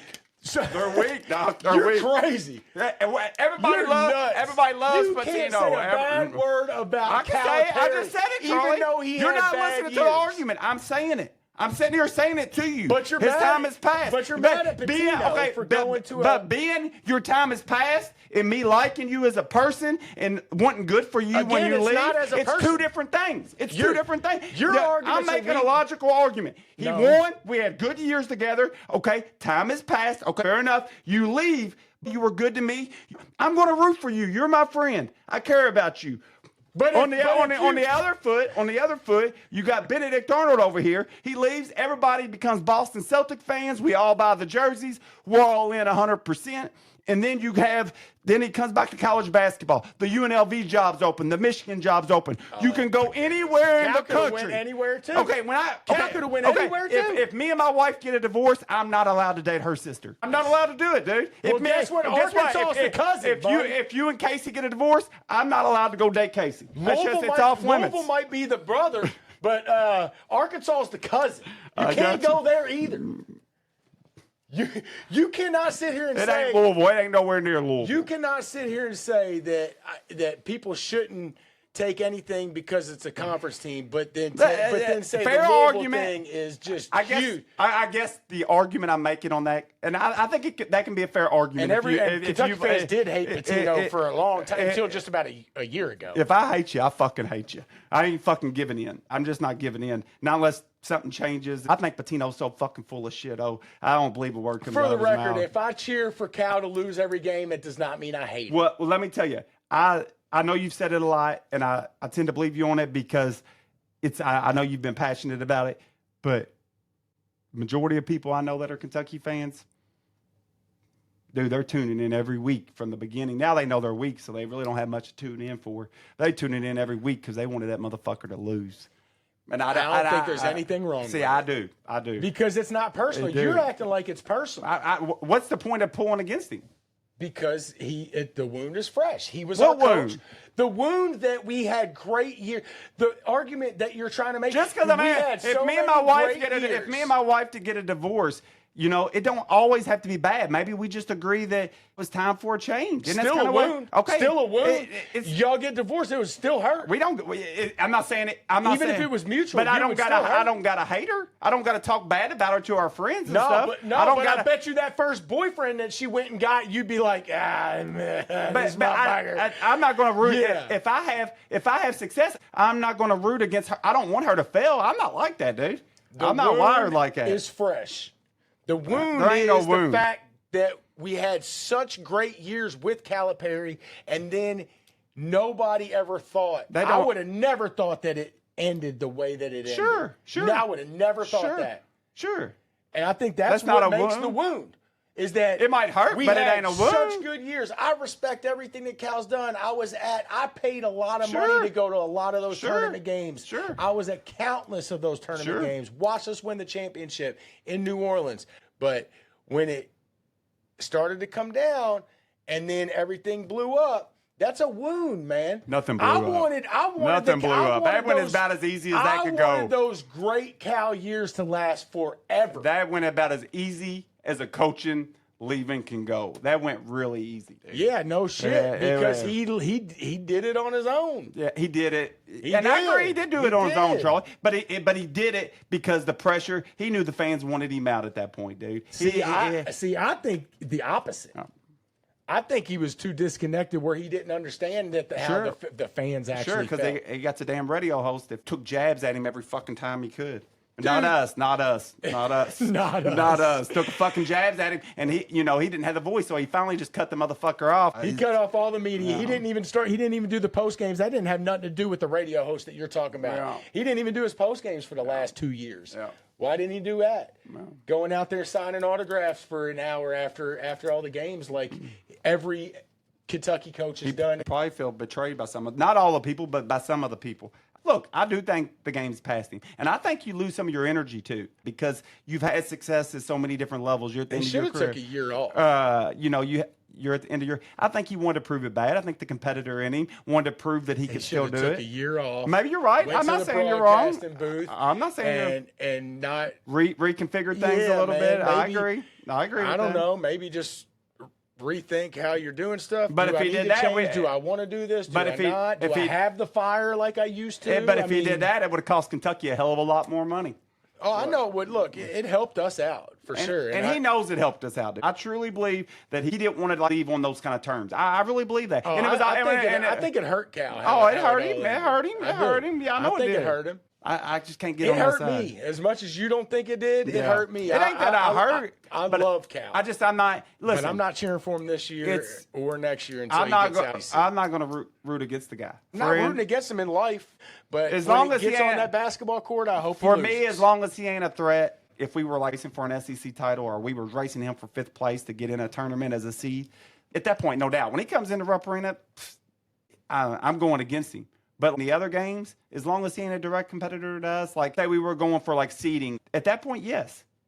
For me, I'd like to see the guy win games right now. I want every coach in the SEC to lose every game. But you can't. Somebody's got to win some of them. I know, but I'm just saying I want them all to lose. I know, but in the conference games, though, it's you pick guys you like, and I like Cal. I feel like when he came into this job, everybody was waiting for him to fall flat on his face. Oh, he's a cheater. He's this the media, not our fans. I think there was a lot of fans. No, I do think there was a lot of fans. Come on, man. Charlie, I've been getting on message boards for years, dude. In 2012, 2010, message boards is probably the biggest snapshot of fans because there's tens and 20,000s of fans, and you see all their messages, and you see people interacting and talking.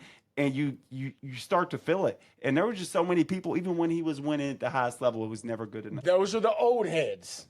Those were the ones. All the young people loved Cal. Sure, I'm not saying everybody loves the winner. In 2010, all the young people loved Cal. The old heads was the one that didn't like him. I knew a lot of young people didn't like him because he couldn't win with the talent. Because of all the previous stuff that, the Derrick Rose and the cheating in UMass they were saying and all that. That's why the old school heads didn't like him. I know people. There's a lot of people. Look, I get on a lot of message boards. That used to be how I communicated sports, was on message boards. That was the biggest thing in sports was message boards. It was for a lot of years. I get a different vibe than what you're saying there from the message boards that I would get on.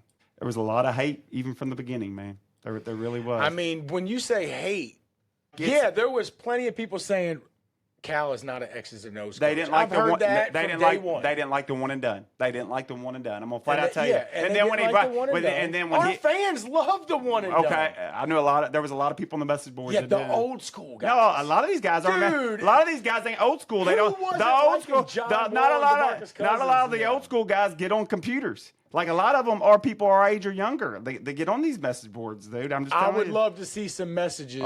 There's plenty from 2010 to 2015. Oh, they're there, Charlie. They're there. From 20-year-old people that said people our age. I hate the. Not that back in we was in our 20s. Anthony. It's the people would always. Be like, oh, well, you can't win with that. You can't coach. You can't win. Well, he's the one going to get them. And that was before NIL. He was the one going to get them. That's part of coaching at that point. That was part of being a good coach, was being a good recruiter. Now, in today's college basketball world, it's not. And I would argue to say some of these guys having success wouldn't be successful if they had to go recruit those guys and they couldn't just go buy them the players. The hate from the one and done was coming from the national media and opposing fans. But then everybody loved it. Not Kentucky fans. But we loved it. Charlie, I'm telling you, they didn't. I'm telling you. I'll get you some, and like just a bunch of them. There's a bunch of them. Dude, there's topic after topic about it. I'm telling you, there was a lot of people that didn't like it. There was a lot that did.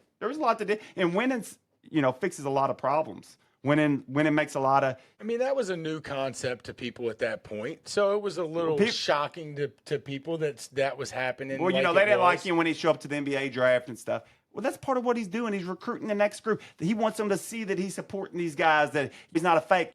Rick Pitino got a reputation when he was in college basketball at Louisville that the top players didn't want to go play for him because reputation got out in the AAU circles when that was important that he wouldn't play freshmen because he didn't want them to leave for the NBA or he wanted them for the next couple of years. So he wouldn't play them. I know, but that was the reputation. So when Cal would go to those NBA drafts, these players were like kids to him. He spent a lot of time with them.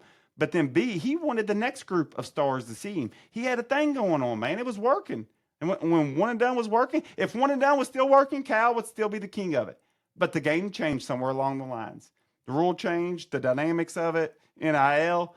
The last year at Kentucky, he didn't even get that much NIL money from our people. Maybe it's the disconnect you're talking about. I heard that was some of it. He was still able to go out and get some of the best players in the country. That was pure off his recruiting ability. Well, the reason he was a great recruiter is because he always kept his word to those kids. And that was his reputation in the player circles that Cal was real, that, he was the man of his word. So many of these guys are fake. They tell these kids one thing and then change their tone when they get in there. They're like a used car salesman. They'll say whatever to get them in, and then when they get in there, they give them something else. And Cal had a reputation in that circles of being a guy that stuck to his word.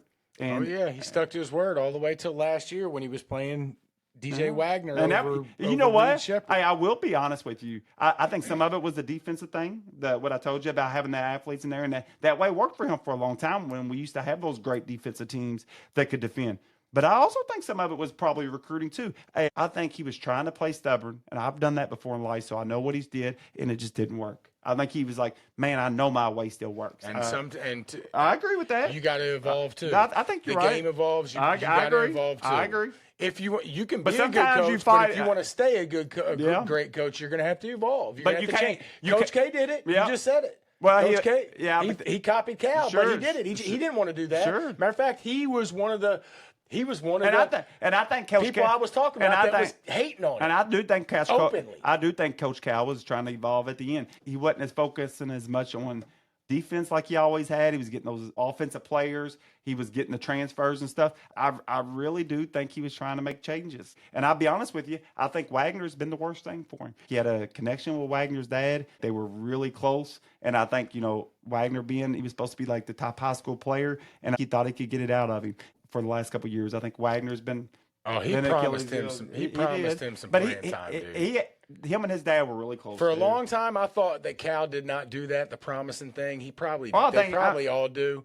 But he definitely promised DJ Wagner some I think playing if you want to time. get those top players, I don't think so much it's a promise, Charlie. I think reputation gets out on you. Yeah, but And Cal, I agree. Cal's little speaking point where it was, I go in there and we tell him, you're not guaranteed that. He used to say that all the time. Sure, You're not guaranteed this. And I actually believed him. But I'm telling you, DJ Wagner was definitely I'm going to tell you, all of his former and I know that's how it is in general, but all of his former players, dude, they love him, dude. There's 100%. They love him, and to be able to get the way he recruited, I think was second to none. And they talking about how real he was and just how he stuck to his words, and you heard those things. That's what the word on the street was. He was definitely loyal to his players. He was a player's coach, no doubt. But a lot of the way that some of these UK fans feel is probably because of that. He said it openly many a times that it's about the players players. first. Yeah. Players first. Well, I think he knew. And how Kentucky fans. Just like I said, players first. But just like I said, I the agree with you. program's bigger than whatever. Dude, but to be I think he knew to be successful, it had to be players first, and I think Pope would say the same thing. Yeah, but that was a recruiting tool for him to say that. I'm going to tell you, listen, I love Mark Pope. I love Mark Pope. I do think Kentucky fans, some of them, maybe not all, but I do think that it affected him the way he would put the players before the university. Listen, I will say this. I love Mark Pope. I think he's a great coach, probably one of the best in what is today's college basketball. I love him. I think he's great, super excited about him. If I had one knock on him, and it ain't even a knock, but sometimes I feel like he tries too hard to kiss the fans' ass. And that ain't no knock. Because he's new, man. I know, but you'll get people say he's living it. I think he truly living it. He is. Dude. But you'll hear people say he gets it. And I do think he gets it. Living in the moment, but dude. Cal gets it. He got it too. But some people just ain't willing to go around like that. Just ain't their personality. Go around and kind of kiss. Cal did that early. Yeah, Cal did a lot of that stuff early on. Pope it's almost dude, like Pope's living a dream. I know, but it's almost like he's reading the message boards, like if things like fans always wanted, like on some different things. You know why? Because fans were unhappy about the SEC tournament, but and the way all that stuff. I know, but and he wants to know. Like I think he wants to know what the fans feel. I know, which I think that's a good thing.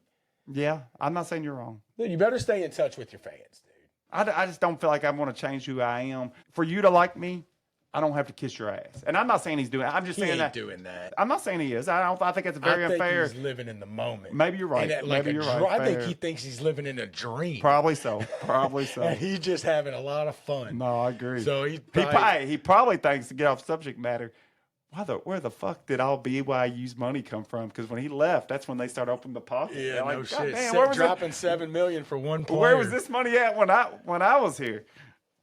That's probably part of the reason why they're spending money is because they probably downgraded on coach, so they probably had to spend some more money on some players. They say I told you I heard it was Jerry Sloan, was it Steve Kerr, like a group of people. That had to be a statement deal because you wouldn't pay a player that much. I've heard $5 million get you a good team. They paid what, $7 million for one player? Yeah. And not only that, but pretty much everybody agrees you're better off getting transfers. They're proven players. Like we've had a lot of number one players, Charlie, with Cal. We've had a lot. Some of them have been really good. Karl Anthony Towns, John Wall. Some of them have been the Scala Bissiere. Some of them's been the sharp kid. Like there's hittings and missing. Wagner. Shaden Sharp's a baller. Yeah, dude. but he screwed us out some money. That's why Cal didn't. He would only give them game-by-game contracts because he got that supposedly a contract up front and pretty much lied about being injured. Well, for the record, I do think it'll be about 50-50 on the cheers and the boos when Cal comes in. But one thing's for sure, that would be a hell of an environment to be in. The tickets are expensive. Oh yeah, they're real expensive, right? I don't blame. I really don't think the environment should be like. I get what you're saying. It's gonna be electric. I get it, but they're not good. I think Kentucky will beat them pretty bad. I hope so. I don't think they do. I think it'd be a close game. They would hurt. I think it'd hurt Cal a little bit if they're rough on him, dude. I really do. I think it'd hurt him. He won't say it, but I think it'd hurt him if they're rough on him. It'll definitely hurt him. He loved Kentucky, and I don't think he's. See, I don't think that ever hurt Rick. I don't think that shit ever hurt Rick. That motherfucker turn around and give you the finger, dude. You're crazy. That dude. motherfucker turn around and give you the finger. It's been hurting Rick for Yeah, when he turned, He loves Kentucky more than anything in the world. He does. Yes, he does. I didn't say when he was at Louisville. That's why he's trying to Oh, crawl because it. Pope's back. Dude, he couldn't show it while he was at Louisville. Dude, he gave us the fight. Dude, I He seen didn't give the the hate whole in Rick's fan base eye. a finger. Yeah, he gave a fan the finger. Oh, dude, I seen hate. It wasn't to the whole fan base. Dude, I would hear him get worked up Somebody when he would said talk something. about it. I would. Yeah, but you know why he flipped that finger? Because somebody said something stupid. One fan said something really loud to get his attention. You really think he was flipping off the whole fan base? I do think there was a time when Rick had some.